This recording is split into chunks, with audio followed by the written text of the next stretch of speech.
Hi guys, എല്ലാവർക്കും പുതിയൊരു ഇന്നത്തെ മനസ്സിലെ കാലത്ത് നോക്കാം. ഗൈസ്, അപ്പം ഇന്ന് കുറച്ച് ജില്ലയിൽ പോലും യെല്ലോ അലർട്ടില്ലാതെ സംസ്ഥാനമൊട്ടാകെ തെളിയുന്ന കാലാവസ്ഥയിൽ എത്തിയിരിക്കുകയാണ് ജില്ലകൾ. ഇന്ന് ഒരു ജില്ലയിലും യെല്ലോ അലർട്ട് പോലുമില്ല. സംസ്ഥാനത്ത് ചുഴലിക്കാറ്റിൻ്റെ സ്വാധീനത്തിൽ കുറച്ച് ജില്ലകളിലും യെല്ലോ അലർട്ട് ഉണ്ടായിരുന്നു. ഇപ്പോൾ ആ സാധ്യത നീങ്ങിയിരിക്കുകയാണ്. എന്നാൽ പക്ഷേ മറ്റന്നാൾ തെക്കൻ കേരളത്തിൽ പിന്നെയും മഴ ശക്തമാകുന്നതാണ്. മറ്റന്നാൾ കഴിഞ്ഞാൽ പിന്നെ മഴ കനക്കാൻ സാധ്യതയില്ലെന്നാണ് കാലാവസ്ഥാ നിരീക്ഷകർ അറിയിച്ചത്.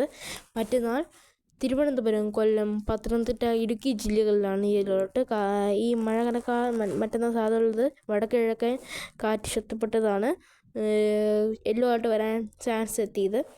അതേസമയം ഡിറ്റ്വ ചുഴലിക്കാറ്റിൽ ശ്രീലങ്കയിൽ 354 മരണം ഏറെയായി.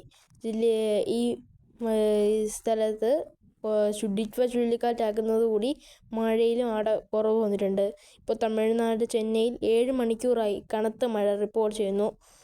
ബസ് സ്റ്റാൻഡ് ഉൾപ്പെടെയുള്ള പല ഭാഗങ്ങളും അവിടെ മുങ്ങി. ഈ ഭാഗങ്ങളിലെല്ലാം ജാഗ്രത നിർദ്ദേശം നൽകിയിട്ടുണ്ട്. ഈ ചെന്നൈ ഉൾപ്പെടെയുള്ള 2 ജില്ലയിൽ റെഡ് അലർട്ടാണ്. തമിഴ്നാട്ടിൽ അതീവ ജാഗ്രത പ്രഖ്യാപിക്കേണ്ടി വരും. കേരളത്തിൽ എന്നാലും മറ്റന്നാൾ ശക്തമായ മഴയ്ക്കേ സാധ്യതയുള്ളൂ. അതിശക്തമായ മഴയ്ക്ക് തീവ്ര മഴയ്ക്ക് എവിടെയും സാധ്യതയില്ലാത്തതുകൊണ്ട് തന്നെ ജാഗ്രത നിർദ്ദേശം എവിടെയും നൽകിയിട്ടില്ല. എന്നാൽ അത് പക്ഷേ മഴയിൽ വലിയൊരു വർധന ചിലപ്പോൾ പ്രതീക്ഷിക്കാനുണ്ട്. ഇപ്പോൾ സംസ്ഥാനത്ത് തണുപ്പില്ല. അപ്പോൾ ഇതേപോലത്തെ കാലാവസ്ഥയോട് അറിയുമ്പോൾ മറക്കാതിരിക്കുക. നന്ദി.